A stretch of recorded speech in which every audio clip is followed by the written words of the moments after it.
कृषि कानून एक दिन में नहीं बना पीएम मोदी ने फिर से सत्याग्रह किया। राहुल गांधी। शुभेंदु अधिकारी का विधायक पद से इस्तीफा हुआ अस्वीकार। टीएमसी को लगा बड़ा झटका, 4 नेता हुए बागी। लव जिहाद अध्यादेश पर यूपी सरकार को राहत।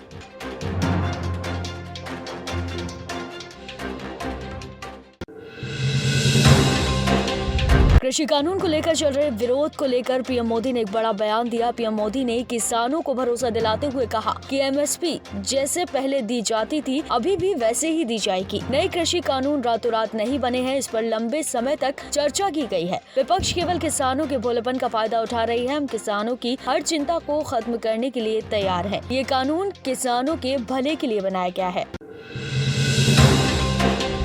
आज पीएम मोदी ने वीडियो कॉन्फ्रेंसिंग के जरिए मध्य प्रदेश के किसानों को किसान सम्मेलन में संबोधित करते हुए कृषि कानून के फायदे गिनवाए, जिसके बाद कांग्रेस सांसद राहुल गांधी ने पीएम मोदी पर निशाना साधा। राहुल गांधी ने ट्वीट कर कहा कि आदत के अनुसार प्रधानमंत्री नरेंद्र मोदी ने आज फिर सत्याग्रह किया। किसानों की बात सुनो, कृषि कानून वापस लो। आपको बता दें कि राहुल गांधी शुरू से ही कृषि कानून को काला कानून कह रहे हैं और इसे वापस लेने की भी मांग की जा रही है।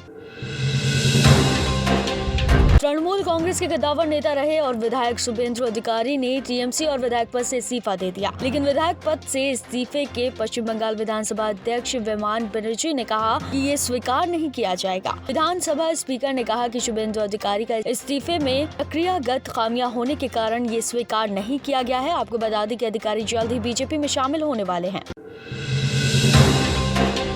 2021 के विधानसभा चुनाव से पहले ही तृणमूल कांग्रेस अध्यक्ष और पश्चिम बंगाल की सीएम ममता बनर्जी ने कहा कि एक तरफ बंगाल की जनता को साधने में लगी हैं, तो वहीं टीएमसी के एक के बाद एक नेता बागी हो रहे हैं। शुभेंदु अधिकारी के बाद ममता बनर्जी को भी एक बड़ा झटका लगा है। दरअसल पिछले 24 घंटे में टीएमसी के 4 बड़े नेताओं ने इस्तीफा दे दिया। आपको बता दें कि अमित शाह बंगाल दौरा करने वाले हैं और इस दौरान ये बागी नेता बीजेपी का दामन थाम सकते हैं।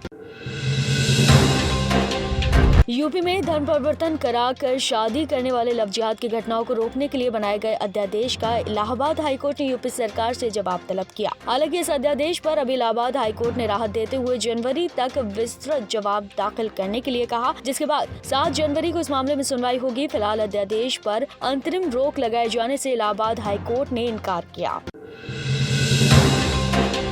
2021 में पश्चिम बंगाल में आगामी विधानसभा चुनाव को लेकर सभी पार्टियां अपनी तैयारियां तेज कर चुकी हैं। ऐसे में जनता दल यूनाइटेड के राष्ट्रीय अध्यक्ष और बिहार के सीएम नीतीश कुमार ने बंगाल में अपने कदम जमाने का फैसला किया। जेडीयू अब बंगाल विधानसभा चुनाव में भी अपने प्रत्याशी खड़ी करेगी। फिलहाल पार्टी ने 75 सीटों पर उम्मीदवार उतारने की तैयारी पूरी की है। आपको बता दें कि पिछले 3 सालों से जेडीयू पश्चिम बंगाल में चुनाव लड़ने की तैयारी कर रही है।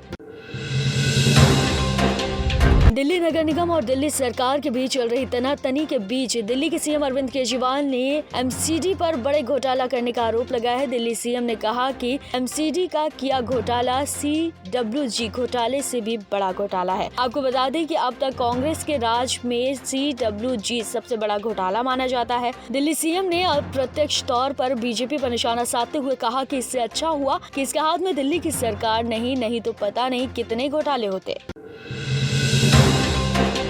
गोवा में बीफ की कमी को लेकर जताई जा रही चिंता के बीच गोवा के सीएम मुख्यमंत्री प्रमोद सावंत ने अपने अधिकारियों को आदेश दिया कि 2 दिनों के अंदर इसका हल निकाला जाए। इस समस्या से निपटने के लिए कर्नाटक के गौहत्या विरोध बिल का अध्ययन किया जा रहा है। आपको बता दें कि कर्नाटक में गौहत्या रोकने के लिए बिल पास किया गया था, जिसके तहत 13 साल या फिर कम से कम गाय या बैल या भैंस को मारता दिखता है या फिर इनके मांस की तस्करी की जाती है तो उस पर 7 साल की सजा और 50,000 से ज्यादा 5 लाख तक का जुर्माना लगाया जा सकता है, जिसके बाद से गोवा में बीफ की कमी होना शुरू हो गया। यूपी के हाथरस में 19 साल की एक दलित युवती से कथित गैंगरेप और उसकी हत्या के मामले में सीबीआई ने 4 आरोपियों के खिलाफ चार्जशीट दायर की है। 4 आरोपियों के खिलाफ हत्या और गैंगरेप का आरोप लगाया गया है। आपको बता दें कि सितंबर को युवती के साथ लोगों ने गैंगरेप कर उसकी हत्या करने की कोशिश की थी, लेकिन इलाज के दौरान उसकी मौत हो गई। इस मामले में यूपी प्रशासन पर काफी सवाल भी उठे थे। ब्राजील के राष्ट्रपति जायर बोल्सोनारो ने साफ तौर पर कहा कि वो अभी तीसरे चरण में चल रहे हैं, कोरोना वैक्सीन को किसी भी हाल में नहीं लग पाएंगे। राष्ट्रपति ने कहा कि जब तक हेल्थ रेगुलेशन की मंजूरी नहीं मिल जाती है तब तक वो अपने किसी भी नागरिक को वैक्सीन लगाने की अनुमति नहीं देंगे और साथ ही किसी को जबरन वैक्सीन नहीं लगाया जा सकता। उन्होंने कहा कि फाइजर की वैक्सीन के कॉन्ट्रैक्ट में लिखा था कि कंपनी किसी भी दुष्प्रभाव के लिए जिम्मेदार नहीं होगी। ऐसे में मैं क्यों अपने नागरिकों की जिंदगी को खतरे में डालूं? आप देख रहे हैं नेट्रिक न्यूज, साहस सच कहने का।